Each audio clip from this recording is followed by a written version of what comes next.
Hello, everyone. Welcome to the second episode of the new PRODAFT series, The Raven Call. So I'm Victoria, your host for today, and today I'm joined by two of my colleagues, Bayid and Juan, and both of them are going to be talking about a recently released report, the Paperbug. But before we're going to dive right into this, I would like you guys to briefly introduce yourself and tell everyone what you do and what is your role in PRODAFT. Okay, I will start, I guess. I'm Yeet. I am a PTI analyst. I have been working for that for almost a year now. I have worked on several cases, including RIG, and I have been the main analyst in the Paperbug operation as well. Hey, my name is Juan Ignacio. The actual PRODAFT Threat Intelligence Chief. So I've been here in the company. I'm kind of new, but working with the guys, it's been an amazing blast. And working with Yeet in this project, it's been also an entire adventure. Well, starting with a little bit of flutter, huh? Yeah. Okay, so to start off, we are going to be talking about the case called Paperbug, which is a cyber espionage case. So in the first place, can you just provide some sort of summary about the case? What is the case about? You know, just a little bit for people to actually get the context. Okay. So Paperbug was an operation handled in Tajikistan. We do not know who handled it yet. We know that it was handled by the group Nomadic Octopus, and this is their second operation. Their first operation was just called Octopus. And yeah, they have used access into a telecom company in Tajikistan to then jump into the devices of government officials, which then they stole papers, documents from, which is hence the name Paperbug actually. Okay, so the connection is definitely there. Of course. What about you, Juan? Do you have something to add? It's a really complicated case, both in when it comes to the technical part and when it comes to the more analysis on the contextual part, on both on the how it's happening. Yeet's been working for a while on the technical aspect. We've been cracking our heads for really long time just trying to figure out not just the how it's being done this attack, but also why it's being done, trying to focus more on a more broader intelligence perspective than just some kind of technical white paper. And we've been we got our work cut out for us in this one, so I can only wait for you to explain the case so we can deep in. Okay, thank you. So why do you think sharing information about this case is actually important in the first place? Well, I mean, beside the generic stuff, like, well, you need to know about the attackers and how they operate to protect yourself. That's generic stuff. But on top of that, well, this is an espionage operation, and they're always interesting to talk about, and they're always interesting to look into. But in this case, it's especially interesting because they have the way they have gained access into the victims' devices is really interesting. They have used existing access and they have compromised another third party, in this case, a telecom company, which then they have used to use as a surveillance point and as well as just like a movement point for the rest of the operation, which is quite interesting. And another thing is they have gone unnoticed. There is no other research on Paperbug so far that we have seen. So this just highlights how dangerous espionage operations can be and how they can go unnoticed for a very long time. Do you think this has to do something with just cyber espionage in general, or it's also the capability of the threat actor? That's a good question, because when analyzing their behavior and how they were operating, we have noticed that, well, they have done some advanced stuff. They have used some very interesting tools, but they did not use anything of their own. Their tool set was mostly open source. The tools that were commonly used in the industry, and the way they were operating was, for like the moment they gained access into a device, the list of commands that they would run was set. So it was almost as if they were following a checklist. Run this, then that, then that. There were small movements and differences in between how they did it, but the order was roughly the same. And there were cases where, because they were following the checklist blindly, so to say, they almost alerted the victims. Like sometimes the victims would get pop-ups on their desktops, which would then cause them to go into the antivirus and check if everything is in order. So it's not that they're quite advanced, because, well, apparently they don't have to be quite advanced to go unnoticed, apparently. They just need to be careful in the important aspects of the case. And it shows that some mistakes can still remain unnoticed. So in this sense, were you also able to obtain some more information on the threat actors, sort of like on their profile, like who they are, stuff like this, or something that could actually help with the case itself? Sadly, no. Because even though they have made mistakes in the operation and about remaining covert in the devices that they have gained access to, they didn't do any big OPSEC fails that would help us identify who they are. We just know their usernames, which is shared in the reports. Their usernames in the server, in the C2 server. And on top of that, we know that they're Russian speaking. Besides that, we don't know much. That would help us reach a definite attribution as to who these people are. Was there something in the way how they were operating that actually surprised you guys, or something that you did not see before? Maybe you have any insights on that? Mainly, the most important part might be the fact that they actually put themselves within the ISP in order to be able to gather this information. So it's a really big target in order to settle yourself.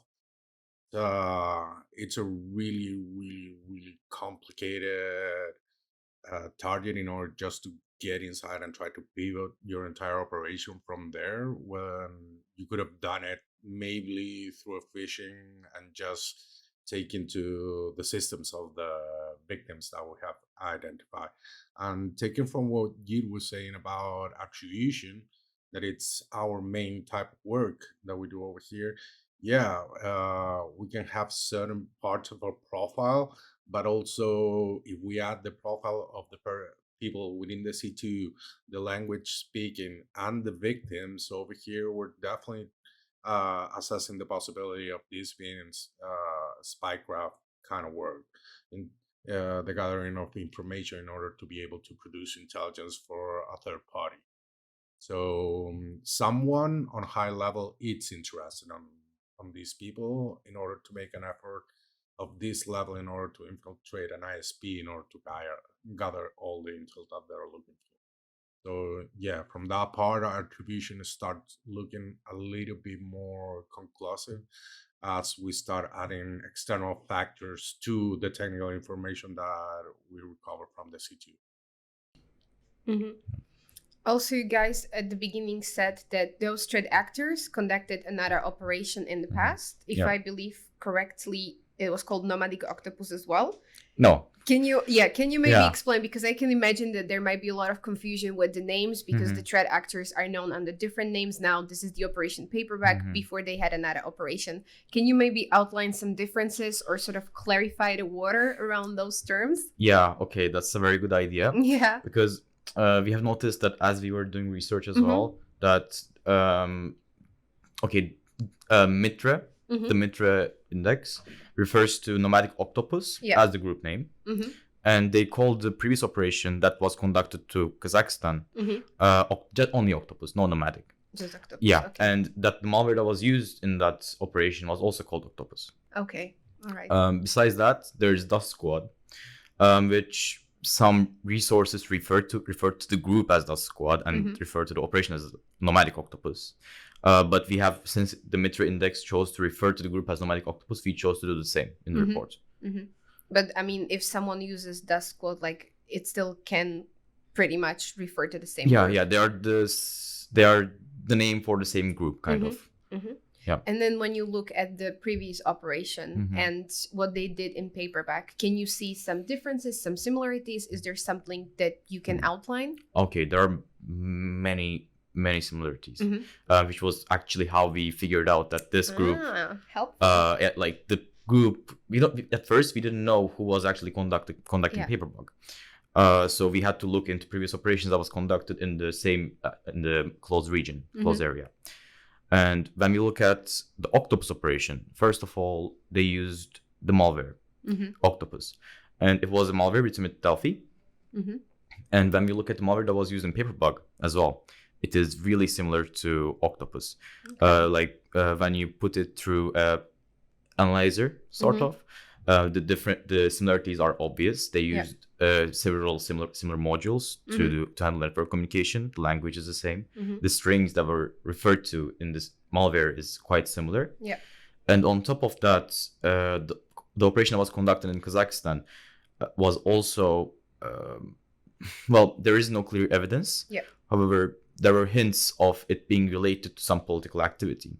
Because when we look at the malware that was used in that case, we see that the malware was masquerading as Telegram batch message sending application, and it had the logo of the Kazakhstan's opposing party. So they masqueraded as an application that would be used by the opposing party's supporters or members. So even though there is no clear political motives, we can see some hints of political activity and maybe some political motives in that operation as well, which are too many parallels with the Paperbug operation for us to ignore. I mean, obviously you're drawing some sort of conclusions based on what you're seeing. Exactly. So then you're just wondering about different ideas that could actually lead the motives behind. Exactly.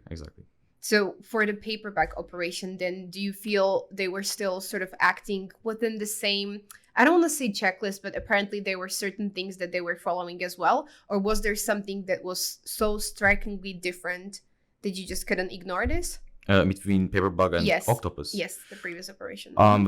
There is there is not enough information about how they operated internally regarding the Octopus case that we can infer anything from the way they operate. We can only look at the malware and the motives or the hints towards the motives, and then we can draw up a conclusion because we don't know enough about the Octopus case. Gotcha. To actually just compare. Exactly. But then speaking of who they were trying to target, can you maybe tell us more about the targeting itself, about the victims? Was there any clear pattern, or who were their victims predominantly, who they were focused on? Maybe this would be interesting to get a profile on who was actually the main target. Okay. Yeah, in this case, we're looking at high-level political victims. We're looking at the transport minister. We're talking at deputy chairman of Cathlon. We're talking at Minister of Internal Affairs, Deputy Minister of Agriculture, staff and other members of their staff. So, as Yid was saying on the other case, we also saw the participation of this group looking for a strategic or political information, and also using the logo of the opposition as already. So we also take into account certain characteristics within the geographical area. All these countries that have been affected are former Soviet Union countries, buffer countries as they used to be called. So their complexities within their political structures and their political behavior during the years have been complicated, to say the least.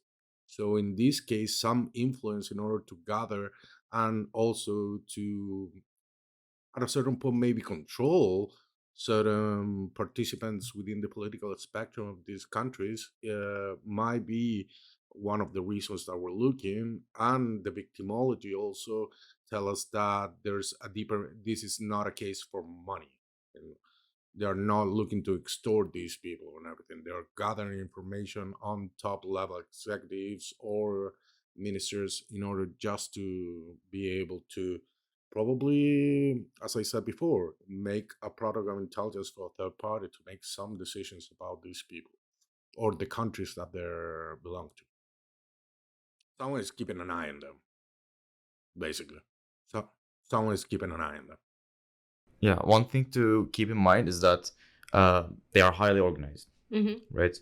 So one victim profile was the government officials, but when we look at the operational panel, there are actually, in fact, 3 victim groups. There is Oh, so you're able to like clearly distinguish in between like no, different they groups of distinguish people. them. They did it Exactly. themselves. Okay. So when they get a victim, Uh-huh. they categorize them into 3 groups. All right. There is, well, 25.1. Mm-hmm. There's another one, which is 75.1 is the one that they store the government officials in. So anybody, any entity that's related to government goes into that group. Then there is another group, which is, well, the victims from the telecom companies that have compromised. Wow. Yeah. Because, well, what they do, as I said, is they first gain access into the telecom company and then move into the officials. Yeah. But that means they need to gain persistence in the telecom company's network.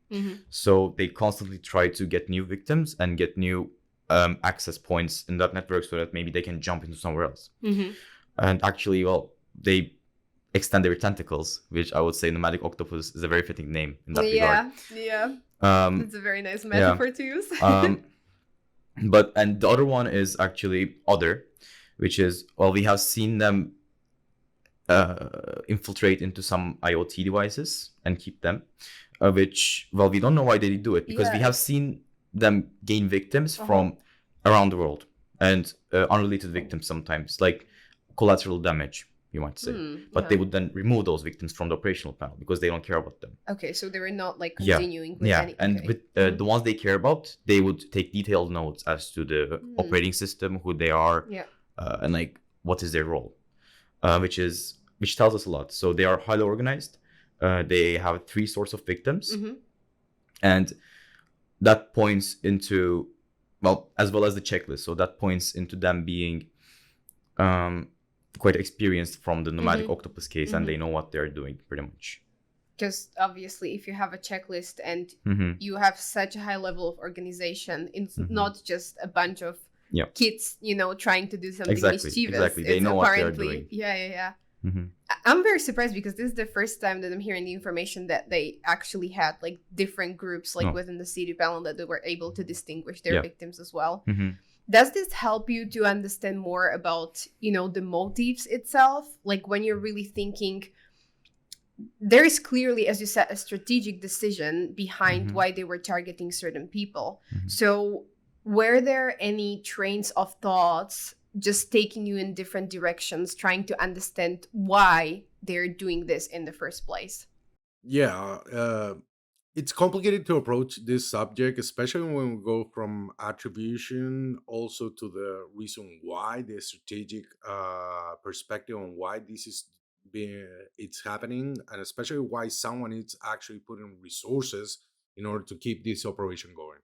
So from a technical perspective, we're not going to make a reference of what we think it's happening per se, but we're going to have to do some appreciations as the analysts we are on the sense of why this might be happening without getting involved in politics, without getting involved.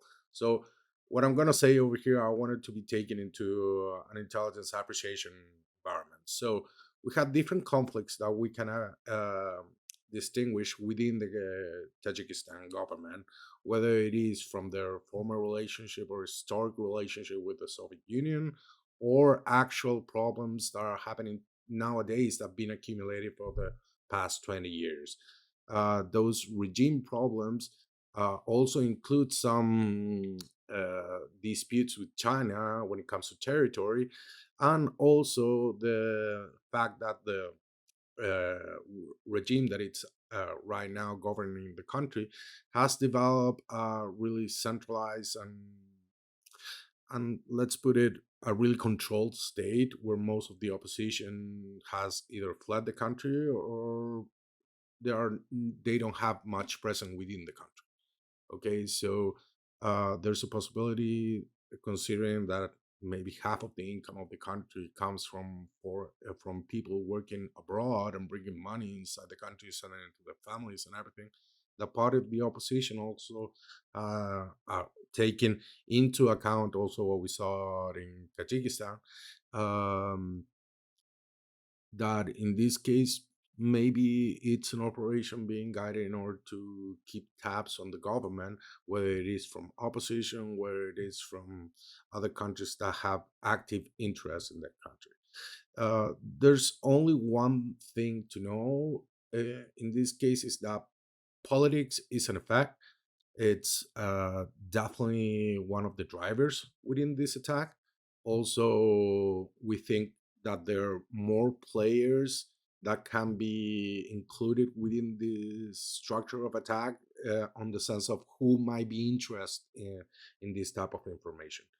Tajikistan is not a big wealthy country in itself, so economic interest help us reduce the list. And the only two countries that have shown interest, whether in the past or in the future, in the case, are China and Russia. Those are the two countries that have interest settled on that country. So without getting into the right or wrongs of politics, we can actually approach their perspective of the situation, the context, and how they're living right now in Tajikistan, and figure it out from that and apply it to the research that you do. That this might be a political driven case, in the sense of the who's going to be the ultimate user of this information, and who's going to be gaining something with this information. Gotcha. No, because I think like, no matter what you think about like every situation, every concept, how threat actors are acting, it's still within a context, whether it's geopolitical, whether it's economic, it's political. As your role as analysts is just to try and to understand those motives as well, although focusing mainly on the technical aspect. But this is just more for people to sort of like put things into perspective and understand that there are always different sides of the story, and it's hard to pick up a correct one, because at the end of the day there is not a correct one. It's just to sort of understand what is happening within a bigger picture, I would say. There's also the fact that we're intelligence analysts, so we cannot do our work just on the abstract of the computer, on the environment, on the technical environment. We need to actually be able to put that technical knowledge and contrast it with what the real world is telling us. And with those, we are just able to make our appreciations a little bit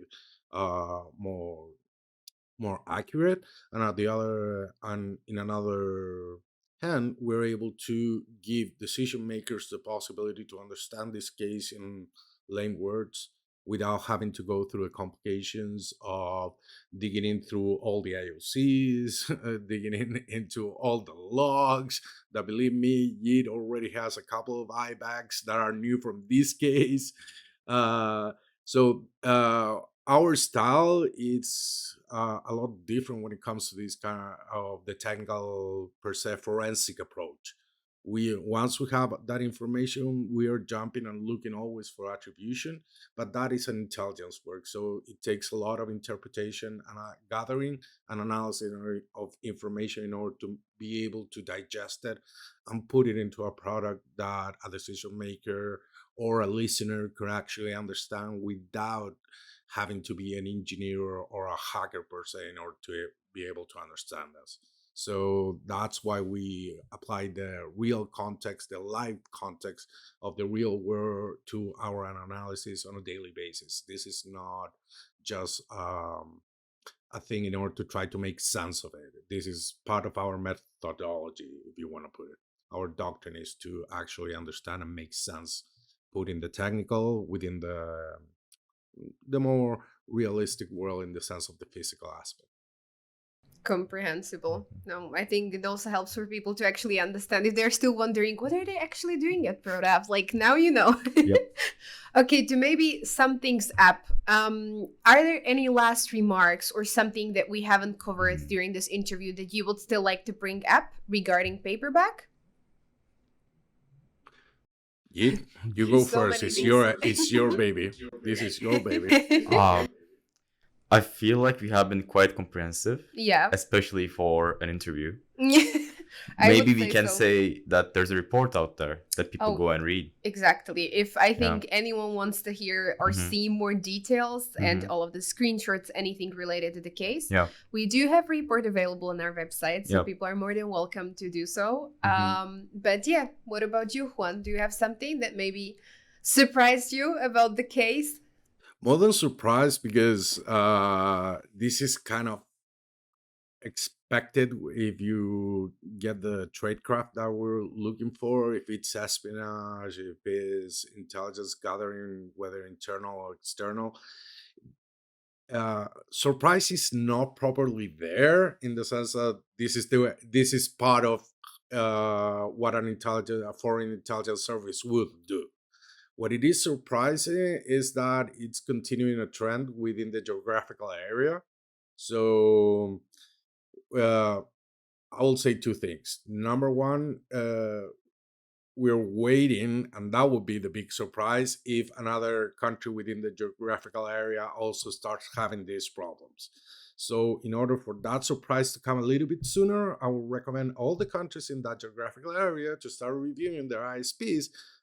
Please contact us if you find something weird. This is a good call to action, to be honest. Yeah.